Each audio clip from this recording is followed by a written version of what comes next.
Saludos alumnos y alumnas de octavo grado, bienvenidos al desarrollo de la semana 4 de la asignatura de Ciencia, Salud y Medio Ambiente, cuyo tema o contenido más importante que vamos a enfocar en esta semana es fuerza.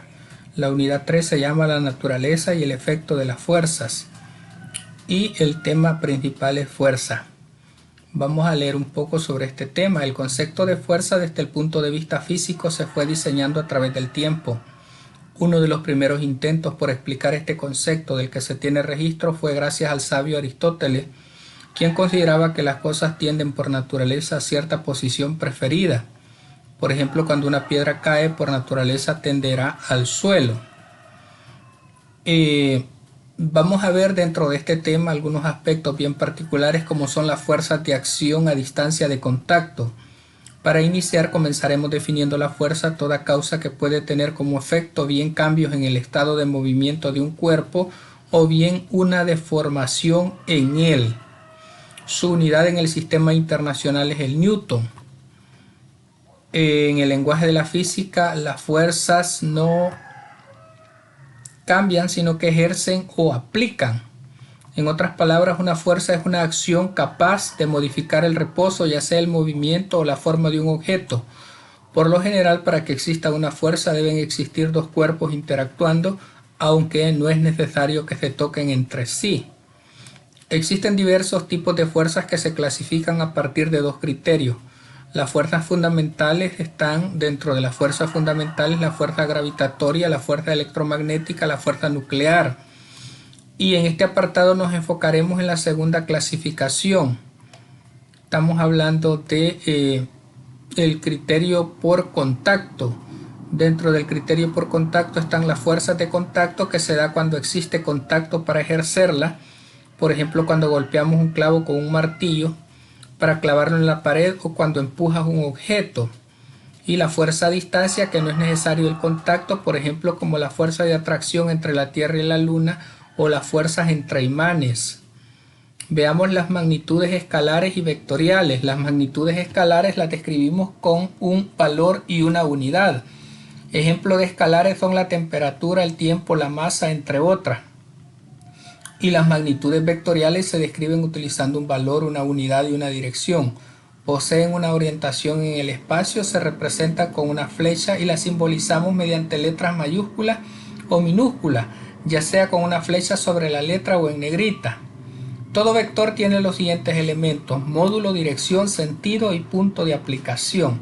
El sentido es la punta de la flecha, indica la orientación del vector. El punto de aplicación, el origen del vector llamado punto de aplicación, es el punto sobre el cual actúa la fuerza. La dirección es la recta sobre la que se dibuja el vector. La posición del vector indica la dirección en que aplicamos la fuerza, por ejemplo horizontal o vertical. Módulo, el tamaño del vector indica la intensidad de la fuerza medida respecto de una escala determinada. Cuanto más largo es el vector, mayor es la fuerza, es decir, mayor será su intensidad. Ahora veamos los sistemas de fuerza. Fuerza es todo aquello capaz de deformar un cuerpo o de modificar su estado de reposo o de movimiento. Clasificación de los sistemas de fuerza. Presentaremos diferentes fuerzas que actúan sobre un cuerpo. Por ejemplo, tenemos los sistemas de fuerza colineales. Cuando dos fuerzas tienen el mismo sentido, se suman sus fuerzas y tendrá el mismo sentido. Sistemas de fuerzas paralelas son las fuerzas que poseen dirección paralela, se pueden aplicar en el mismo sentido o en sentido contrario. Sistemas de fuerzas concurrentes o angulares son angulares cuando actúan sobre un mismo punto y sus direcciones forman un ángulo. Y aquí en la figura 1 tenemos que al sumar las fuerzas tenemos una resultante. En todos los casos, al sumar fuerzas obtenemos como resultado una resultante. Veamos, aquí tenemos las imágenes y la gráfica. Ahora leamos un poco sobre la ley de Hooke. Con esta ley estudiaremos fenómenos tipo elástico. Cuando aplicas una fuerza externa para deformar un resorte, la ley nos dice que la fuerza que devuelve un resorte a su posición de equilibrio es proporcional al valor de la distancia que se desplaza de esa posición. Observemos la figura 2. Como primer punto tenemos el resorte en equilibrio Bajo esta condición no se estira o se comprime el resorte, se encuentra en reposo.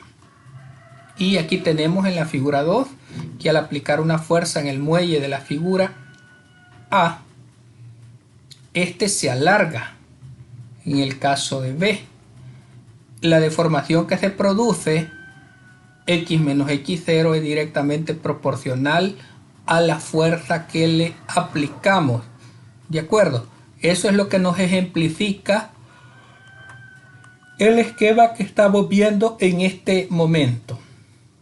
Bien, vamos al ponte a prueba. ¿Cuáles son los elementos que forman un vector? Estamos hablando que era módulo, dirección, sentido y punto de aplicación. Son 4 aspectos.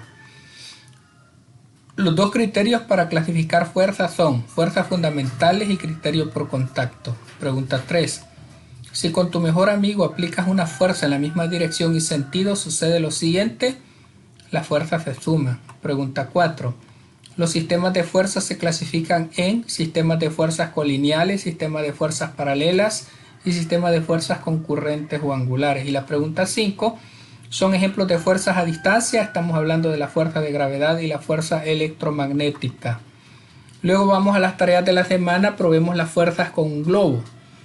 Con un globo levantaremos un objeto solo aplicando un cambio de temperatura. ¿Qué materiales necesitamos? Un globo, una vela, un depósito ancho, un vaso de cristal y agua. ¿Cuál es el procedimiento que vamos a utilizar? Miren, aquí lo tenemos de forma gráfica. Llena un depósito ancho de agua y enciende una vela. Tenemos el paso 1. Paso 2. Calienta el interior de un vaso de cristal con la flama de una vela. Paso 3. Aquí lo estamos haciendo en el primer dibujo.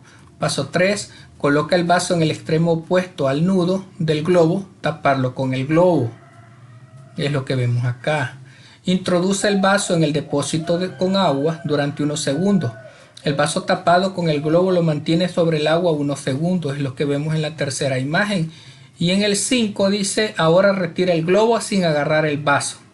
¿Qué es lo que va a pasar? Son los pasos del experimento. ¿Qué es lo que va a pasar? ¿Qué observa? ¿Qué observas? ¿Por qué sucede este fenómeno? Estiras cuidadosamente del nudo del globo, comprobarás cómo el vaso ha quedado unido como una ventosa. Es decir, quedan pegados. ¿Por qué sucede este fenómeno? La llama de la vela, que lo hicimos al inicio, calienta el vaso y al tapar el vaso con el globo, el calor se mantiene. Cuando introducimos el vaso en el agua, la presión disminuye y el globo entra en el vaso agarrándose o pegándose a él. Es lo que pasa y es lo que podemos decir sobre este experimento. Ahora el siguiente literal, un bolígrafo mágico. Para explicar las fuerzas a distancia haremos uso de un sencillo experimento de fuerzas electrostáticas. ¿Qué materiales necesitamos? Un lapicero, pedazos pequeñitos de papel. Procedimiento, dice: pasa un lapicero sobre tu cabello. Ten cuidado, debes repetir el movimiento en la misma dirección 5 veces o más. Ahora pasa el lapicero lentamente sobre los pedacitos de papel. Esto creo que ya lo hemos hecho muchas veces. Y esto es lo que sucede. ¿Qué sucede cuando deslizas el lapicero por tu cabello? Ocurre fricción. ¿Los trozos de papel tienen carga eléctrica? Sí. ¿Por qué podemos atraer los pedacitos de papel con el bolígrafo? Porque al pasar el lapicero por el pelo se forma la estática y después se produce fricción y de manera que se carga el lapicero. Y por eso se pueden atraer los pedacitos de papel. Eso es lo que podemos abonar al desarrollo de este contenido de Ciencia, Salud y Medio Ambiente de 8º grado, correspondiente a la semana 4, cuyo tema es fuerza. Ha sido un gusto, muchas gracias, bendiciones.